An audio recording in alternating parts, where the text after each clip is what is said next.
This is Thoughts Become Things. With each episode, we'll help you reach the highest creative potential that God has for you. With your host, a teacher, life coach, a dream coach, and motivational speaker, Jeremy Lopez.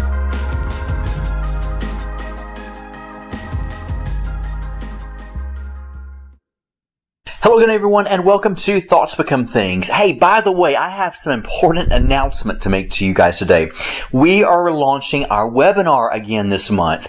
It's usually the end of every month, and I want you guys to be a part of it. So you need to consider being a part of this webinar. Now, every month we focus on some really powerful topics, some hot revelatory topics, and I want you guys to be part of it. You can interact with me, ask me questions while I'm teaching. You get an outline for what I'm going to talk about. You get a full-length MP4 video once we're done with it. You get it sent to your email where you can download it, and it's yours, folks. You guys would love it. So make sure you're a part of our webinar. I want to see you there, all right? So I'm excited you guys decided to join with us today. I'm thrilled because this is a time where we need to understand there's so much activity going on in the world today. So many new inventions, new technologies, new this, new that, and yet we have more access to each other than any time in history. Like, we can communicate with people across the globe within seconds, folks. I mean, how cool is that? And so, I wanted to talk today about fail forward. Because when we talk about fail forward, I mean, when you fail, guess what happens? We have so many people, I life coach, who tend to fail backwards. And what I mean by fail backwards, that means when they fail miserably. They fail, they take a step back, they re-examine, they overanalyze, and then they start questioning, oh my God, what if it was out of God's will? What if it was not God? What if it was me? Folks, let me tell you something. I have come to the realization in my life, I do not have time to waste. Now, you might say, so is it wasting time to question God and question me? Well, you know what? A lot of times it is. Yes. Because you have to remember, your main objective or your main goal in life is to run the race. Fight the good fight of faith. We're here to run the race, reach and cross the finish line of whatever goal that is that lies before you in the season. We're here to run and not grow weary, to walk and not grow faint. So you notice, all through the Bible, there's action. There's action in every step we take. And yet, we're never called to stand alone, be alone, don't do anything, don't make a move. We're never told that in the Bible. We are mistakenly told through certain scriptures that are totally wrong and an error as far as their definitions when it says, be still and know that I'm God. God doesn't mean stay stagnant, be still, don't do anything. Stillness represents a still in action. And when it says, be still and know that I'm God, it doesn't mean to stay still, be stagnant, non-productive, and just do absolutely positively nothing when we know that we're created beings to be energy. We are energy. Everything in the universe is energy. And so everything is on the move. Everything's flowing. So when we talk about be still and know that I'm God, God doesn't mean don't do anything at all, sit still, like literally be non-productive, as if life is passing you by. God would never do that. That goes against His laws. It goes against everything God's ever said in the Word. Period. And so how on earth am I supposed to be still and know that He's God, but yet at the same time, I'm told to run the race, to mount up with wings as eagles, in the sense of running and not growing weary. So which one is it, God? Do I stay still or do I run? I mean, make up your mind, God. Which one do you want? Are you with me? And so we have to remember there's a reconciliation between laws and reconciliation between scriptures, and that is when we bring the counsel together to understand what this means. And if you look it up in its original language, it means to continue to go forward. It just means consciously be aware. Consciously be still and aware of what is going on with the situation. And so, when we're dealing with a situation at hand, let's say, for example, that is not looking good, and we're like, what do I do? Okay, here's the situation. We've got it here, and it tends to look like it's not doing too good, so what do? I continue to run the race, correct? Absolutely. Do I make myself aware of the situation, to analyze it, not overanalyze it, but analyze it as I'm still moving forward, as I'm still progressively moving forward. The kingdom of God suffers violence, and the violent take it by force. That is an extremity of action, folks. Come on. And so when you fail in your situation, or you're needing to stop, quote unquote, in a minute to look at something because you're learning to be still, it means continue to go forward, but make a conscious effort. Be consciously aware of what is going on at hand. In other words, don't let yourself going forward take things by surprise. So in other words, when you're going forward, don't allow certain things to take you by surprise, but be not just cautious, but be alert, be awakened to every step you take. And that's what it means to be still. It doesn't mean God is saying, stop, don't do anything, don't even be productive, don't run, because I don't want you to run the race, don't mount up, that's action, don't walk and grow weary, that's action. Don't do this. That's action. David, and here's a great example, folks. David even said in the Bible, yea, though I walk through the valley of the shadow of death. Okay, David, so here is the perfect example of understanding these scriptures and how they intertwine with one another. So David is saying, yea, though I walk. David was smart enough, King David was smart enough to know, hey, you know what? This dude is walking. I'm going forward. I don't have time to sit still because in essence, I'm not sitting still. I'm actually moving backwards. Folks, you never stand still anyway. There's really no such thing as standing still because we're energy beings. We're always in movement, always vibrating. And so it's impossible in this vast universe to actually be still if you think about it. There's no such thing. Because if you're still moving. You're still in vibration. But we also understand that if you stay still, you're either going forward or you're going backwards. There's actually not a sitting still anyway. You're either going forward or going backwards, one or the other. Because everything, according to the law of movement, is in movement. So because of that, David is smart enough to know, hey, look, this dude is walking through the valley. In other words, I'm walking. I'm going forward. I don't have time to sit still, whatever that's supposed to mean, and do nothing, not be productive. I have a life to live. And David knew he had a life to live. And that means, look, I'm going through a difficult, hard situation, but I'm going to walk through this valley of the shadow of death.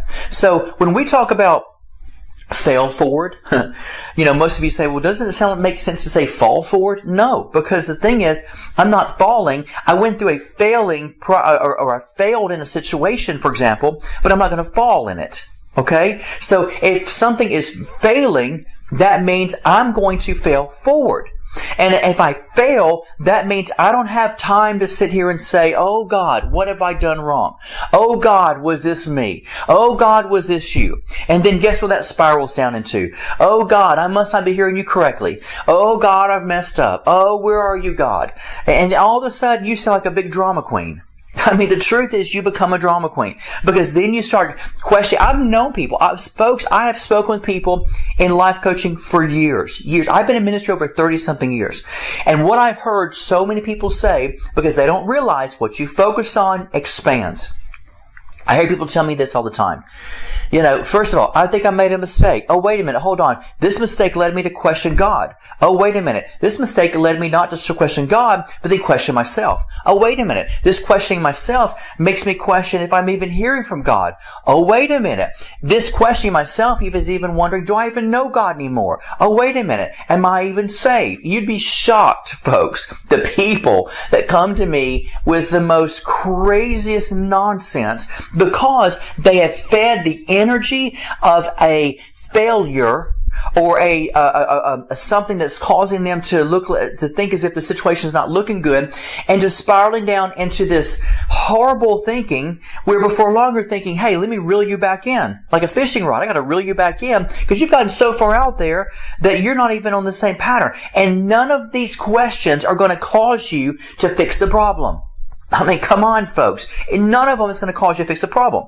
What you've got to do is like David. Hey, David was a man. He was man enough to say, hey, yea, though I walk through the valley of the shadow of death, I'm not going to fear any evil. So he's letting you know, I'm walking through a shadow of death. I'm walking through a very difficult, hard situation. but I'm trucking on. I'm going forward. Don't have time to waste. Don't have time to question me, question God. Oh God, what have I done? Oh God, where are you? Now David's done that before in his life. Yeah, he's questioned God, but he turned around and bounced back. He understood the value of walking. And when I say fail forward, that means when you make a fall. In other words, or when you fail, I should say, because you don't want to fall. And even though if you fall, here's what happens. The Bible says the righteous are going to fall 7 times. Put it another way. The righteous are going to make mistakes. The righteous are going to fall. The righteous will come to a place where they see something in a situation and it shall become a failure. But the Bible says that a righteous man falls 7 times, but the Lord will deliver him out of them all. That's good news. That should tell you right there, if you make a mistake, it's okay. You're going to get picked back up. Who cares? Dust your feet off and move on. Most people are afraid of failure, and most people are afraid of falling more than anything. In fact, they're more afraid of that than they are anything else. And yet the truth is, you're going to fall. I mean, the Bible's letting you know you're going to fall, you will fail, you will make a mistake, no biggie. If you do, not a big deal. Oh God, how can you say it's not a big deal? Because I won't pick you up. Do you truly believe that all things work together for our good? Do you truly believe that all things do not mean God takes good things to turn them into good things? That's like saying, hey, I'm going to perform a magic trick. Now give me an apple. I'm going to turn this apple into an apple. Alakazam. Wow, it's an apple. Most people are going to look at you and say, okay, that's a little idiotic because it was an apple to begin with. Are you with me? And so most people are afraid of failure, afraid to fall. They're afraid of things because they don't realize if God turns all things around for our good, He doesn't take the good things and turn the good things around for good. That's an apple turning an apple into an apple. Makes no sense. If something's good, it doesn't need to be turned into anything good because it's already good. And so God takes all things, and all things means all things that are negative, your failures, your bad things, your horrible things, your rotten things, the things that you did, things you asked for, things you didn't ask for, things people did to you that actually turned out to make you look bad, and the things you did to make yourself look bad. It doesn't matter. All these negative things are going to be turned around for good. So, do you really believe that? Or are you kind of the person that believes, I don't have time to waste in my life, Jeremy? Well, you're not wasting life. You're learning from life. You're not wasting. See, if you think living life, and people in life coaching tell me this all the time, Jeremy, I don't have time to waste. I don't have time to date around. I got to find the one. Really? Wow. Welcome to humanity of 7 billion people where everyone else would love to do that. But guess who does it? 0. 0 out of 7 billion people actually make perfect steps. They don't make, to where they don't make mistakes. They pick the right one, the right girl, the right man, the right job, the right this, the right that. Then there's 0 people on earth who do that. Because everybody is prone to fail. Everybody is prone to make mistakes, and everybody will make mistakes, and everybody will fail. And it's how you see it. Either you're going to waste time. Oh, I'm wasting time. I don't have time to waste. Well, guess what? You're wasting time by talking to me when you could be working. You see what I'm saying? I mean, you're wasting time. Not that listening to me is wasting time, but what I'm saying though is you are wasting time in other areas that you could be working in. If I'm focusing on ministry, for example, and I'm not feeding in my family, how on earth could I actually feed into my family, my job, feed into my economic status, feed into everything about having to take care of the animals, the yard, the house? How can I do that all at the exact same time? I can't. I only have 2 hands, 2 arms. So that means I can only focus on one thing at a time, right? So guess what? There are things right now in my life that are actually not failing, but they're sort of just residing. They're just there. They're not nothing. No one's entertaining them. No one's taking care of them. No one's doing this or this. And so guess what I'm doing? I could say in that area at the present moment, since I'm doing my podcast, I could say I'm sort of wasting time, if I could say it that way, because when I could be doing this, taking care of my lawn, cleaning up our house, taking, my family here, doing this. I could be saying all that. But the truth is, guess what? I'm called to do this right now. For such a time as this, I'm called to do one thing at a time. So I could say I'm wasting time by doing this, because in essence, if the yard could talk, the yard would say, hey, you're wasting time. Focus on me. My family could say, hey, you're wasting time doing a podcast. Focus on me. Anything and everything in life would look at me if it could talk and say, you're wasting time because you need to focus on what you need to be doing with me because I need your attention. You see what I'm saying? And so if you think about it, everything in life I can't entertain at one time. Neither can you. And so there's some things in your life right now that actually if they could prophesy to you, it would say, hey, you're wasting time. What about me? Come look at me. Because of the fact everything wants my attention. Everything wants your attention. And from that, you have to understand that you cannot. It's utterly impossible to do everything at one time. So you have to focus one thing at a time. And what you have to do is focus on the things in which you know you need to be doing at that moment. And find space to do the things you needed to do in that moment. And so because of that, if I make a mistake, if I fail in something, then when people sit here and say, well, I'm wasting my time doing this and this and this and this and this, or I don't want to waste my time, then here's this key situation. If you think you're wasting time, you are wasting time. If you think that you are learning through time, then guess what? To you, you'll be learning through time. It all depends on how you want to look at it. Glass half full, half empty. For me, I look and I say, I've never wasted time. I don't. Everything I go through, good, bad, or ugly, I learn from. And so when I look at something and say, man, I don't want to waste my time on that. Well, guess what? That doesn't come out of my mouth. I don't ever say I'm wasting time. What I do is say, you know what? I put time into this and energy and effort, and it turned out to look like it's a failure. But guess what? I still never wasted my time. I'm learning from time. And so anything and everything I do, I'm going to learn from it. So was it a waste of time to begin with? No. Because I learned from it. You're called to learn from the good, the bad, and the ugly. And the majority of times, folks, you learn more from the ugly and the bad things than you do the good things. Because it's the times where something in your adrenaline kicks in to say, retreat, 911, I gotta fix this, I gotta get out of this, I gotta do something because it's not turning out good, right? Your adrenaline starts flowing more. And so how are you gonna see that? You're awakened more in that heightened state when something goes wrong, because you realize this situation needs my full attention and I got to focus on it now to correct the situation. And through that, you got to remember, if it's a failure, guess what? Are you learning? If you're awakened more through the bad situation, then learn from it and through it. Be like David, man up and realize I got to go through this thing. Not a big deal. Because you know what? Thy rod and thy staff is going to comfort me. Hey, not a big deal. Yea, do I walk through the valley of the shadow of death, I'm not going to fear any evil. Here's what David would say in modern terminology. Guys, I have to do what I have to do. I got to go through this thing. I could care less. I don't care. I got the tools I need to deal, to make this thing work. And so that way he realized, I'm not wasting my time. I'm going to utilize the tools I need when I need them to a situation that obviously I need to be going through, because only I can go through it. And so I've learned to look at my life and realize I never waste time, nor do I feel as if someone, or that something in my life that's not currently present, that I'm wasting my time until I get to that thing. No, I'm learning through life. I'm learning through the things in which I'm going through. Either I truly believe my footsteps are ordered by the Lord, or I do not.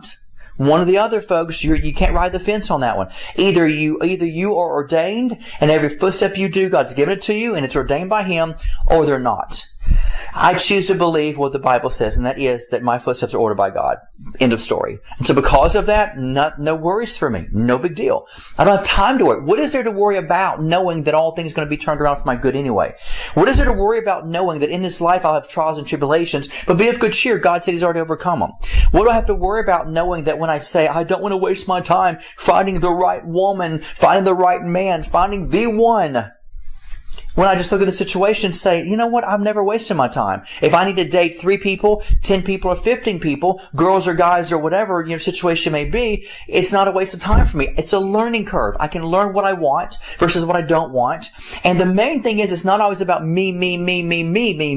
When I'm learning, what if in these situations I could be there to actually impart something to someone else? And so see, really, either to you've wasted your time, and wasting time, honestly, is a very selfish motive. People don't realize it. People say, I don't want to waste my time dating. I want to find the one. You're very extremely selfish. Very extremely selfish. Because every person you encounter that you go on those dates with, every person, every job interview you have until the one comes along, guess what? You're forgetting you're an ambassador, your representation, your vessel. Those people need probably something you have of a kind word. To be a good example in an interview means a lot to people. I've had many people, I've interviewed throughout the years, and I've come home and I've said, told my family, wow, we didn't hire them, but what an impact that person made in my life. So see, when people say, I don't want to waste my time, what you're saying is, I'm extremely selfish. I don't care about anyone else. I want to have what I want. Then you know what? Go to the candy store and pitch a fit until you get a sucker. That's exactly what it is. No difference. And so you got to remember, people who say, I don't want to waste time, are very self-centered, selfish people. For me, I want to go through life of what I need to experience. However that looks, no matter what it is, I'm going to enjoy my life. I'm like David. I'm going to enjoy my life. If I have to go through a hard situation, I'm going to enjoy my life. And failing forward or fail forward basically means if I fail, I'm still going forward. If I make a mistake, I'm still going forward. I don't have time to react. I don't have time to get all drama queen, with myself and with God. I've missed something. Oh, I've missed something. Oh, I've missed God, and yada, yada, yada. Are you with me, folks? Don't have time for that. Knowing that you're going to make a mistake. You're going to hear from God wrong sometimes. No big deal. You're going to hear from God right many times. Awesome. Sometimes you'll create things out of yourself being a creator and a co-creator with God, and sometimes you'll create things out of inspiration from the Holy Spirit. You'll create things and you'll say, awesome. Sometimes you'll create things that turn out to be a dud.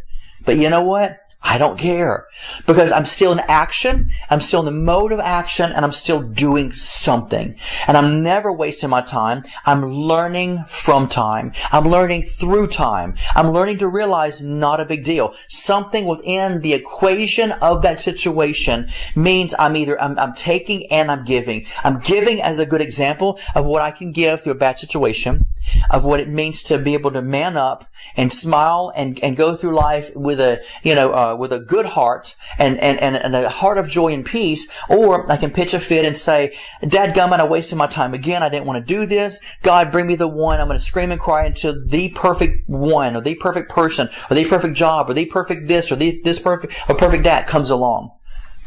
Which one do you think God honors, folks? Honestly, which one do you think God honors?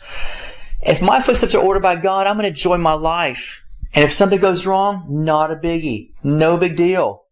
Obviously, I'm called to go through that thing anyway, so what's the big deal? Can I change it? Can I change something that is maybe something I didn't ask for, or maybe something I did ask for? But yet, you know what? God knew the ending. God knew the ending from the beginning. He knew I was going to go through it. So obviously, I need to go through something to learn from it. And sometimes people say, well, those learning curves always seem like it's God's pointing his finger to you to say, you big dummy, you messed up. Learn from this. No. Learning curves does not always have to be a negative. Learning curve, or because of through a mistake. Learning curve can be, hey, I really did this really good. This turned out to be amazing. Well, what did you learn from it in the good? What did you learn from it in the mistake? What did you learn from it through the bad? What did you learn from it through what it is you did that turned out to be a flop, a failure, a fall, or an amazing and creative invention? So it doesn't matter, because all these things are telling me, Jeremy, enjoy your life. Love the life you've been given. Go and create. Go and co-create. And go and have inspiration. Manifest those desires. Create a life worth living. And no matter what it takes to get there, good, bad, and ugly, it's okay. Everything's going to be turned around. It's all going to work out for you anyway. So you know what? Start enjoying it. I have a friend of mine who's a bishop. Good friend of mine out in Texas, and in my social media, I never really get into social media because I have a social media director who takes care of all that for me. But every once in a while, I pop my head in there, and whenever I do, there's one phrase he always says, and it's so powerful. He always says, "Enjoy life, enjoy life," and he always puts "in joy in life." He doesn't spell it out like E-N-G-J-O-Y. He puts N-J-O-Y, life. Enjoy life. Everything. If it's a comment that someone's posted political, positive or negative, or someone who's posted something that is happy about their baby, just arrived, or no matter what it is, something bad or negative, I lost my job, whatever. Everything he puts is enjoy life. And the truth is, folks, that's a big prophetic word. That's a powerful affirmation. Because the main thing we've got to learn in life is learning to just enjoy it. Learning to enjoy it. If you're going through a hard financial situation, you have been for a long time, you're like, man, I'm putting action to it. I'm doing everything I possibly can. You will be faced with the reality. Am I wasting my time? I've been wasting my time for years now, Jeremy, trying to get the prosperity I need. Or you can say, you know what? I just take a deep breath and say, it's okay. It's okay. If I have to endure this for a while and continue to take action steps, until the prosperity comes, it's okay. You know why? Because in the midst of it, I need to enjoy my life. I need to see what I can learn and what I can take from the beauty of life itself. And life and the beauty of life transcends past your good days and your bad days. I'll close with this. Remember Adam and Eve in the book of Genesis, where Eve, partook of the apple, we could say, of the fruit, and all of a sudden she ate from the tree of the knowledge of good and evil versus the tree of life, in which they were supposed to eat from, but God knew what they're going to do anyway. Hello, from the very beginning. And basically, she chose a life of good versus bad, as opposed to choosing life, a life of life. Enjoying life, as my friend says. And so you have a choice today. Either your life can be a big waste until the biggie comes, the big financial breakthrough, the big job comes, the big one, my soulmate, the husband, the wife. You can do that, or you can learn to enjoy life and say, life is more important to me than the good and the bad. Life is more important to me than what I feel as if I've wasted this my time on, or I've made a mistake, or I didn't do this, and then get all drama. Or you can say life transcends all of that. And in the midst of even the difficult and hardest times of my entire life, I'm learned, because I'm not perfect, but I am learning to say it's okay. It's still my life. And my life can be what I want it to be as far as my emotion. Remember this, happiness is a choice. Your happiness does not rely on your money situation of what you do or don't have. Your happiness doesn't rely on the fact of having the perfect spouse, or having the perfect job, or having no money, or a lot of money. My happiness does not depend on my good or my bad, because I refuse to eat from that kind of tree anymore.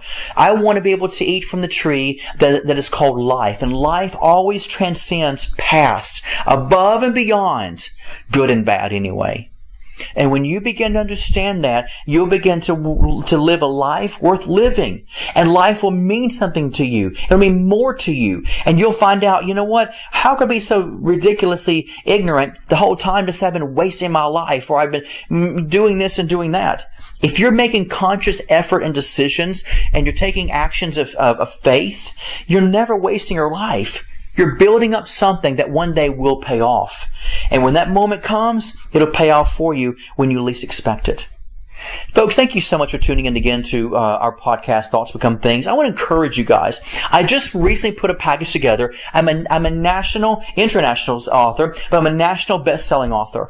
And I put together a package recently called Relationship Package. No matter where you stand in life, if you're single, if you're in great anticipation trying to attract the perfect spouse, or either you just got married, or you've been married for 50 years, it doesn't matter. Whatever category you fall into in relationship or no relationship, my package will work for you. I do not believe in hyper faith books where it's unreachable, and if I haven't reached it, if I haven't obtained it yet in that place of experience, then you know what? Then I shouldn't be passing information along to you. But if I've experienced it, lived it out, know how to combat the system, to know how to make these things happen and attract into your world, then you know what? I can speak from experience. If it works for me, it'll work for you. And so I want you to go to the website IdentityNetwork.net, And at the top of our search engine, put in relationship package, 2 words, relationship package. And I want you guys to get it today. It's going to be able to, it comes with a book, a workbook, and 2 books. So you get a total of 4 books. These are going to help you guys to attract the mate you want. Not the perfect mate, because no one's perfect, but you'll attract the right mate for you. The one that'll have a synergetic flow between you and that person. And if you've been married for so long and you feel as if, oh my gosh, I have a difficult spouse, things are just not working out. I mean, he thinks black, I think white, he sees up, I see down. Well, guess what? We can help to change that and bring forth a synergetic flow between the two of you. I discussed that in the book of how to be able to attract, how to be able to shift and change a relationship that looks as if it is total opposites. I'm here to help you guys. You deserve a dynamic, romantic, powerful relationship. And if you're looking for one or you're already in one, these books are for you. So go right now to the website, put in relationship package, 2 words, and order it today. It's going to mean the world to you because you will have where your relationship will be amazing. And you deserve the best, proper, right relationship. Everyone does. If you want to call the office to order it, here's our office number, 205-362-7133. And when you call, just say, I want to order the relationship package by Jeremy Lopez. You guys have a blessed day today. We'll talk to you next week. This has been the Thoughts Become Things podcast with Jeremy Lopez, helping you reach your highest creative potential that God has for you. For more episodes, products, and information on Jeremy, visit www.identitynetwork.net.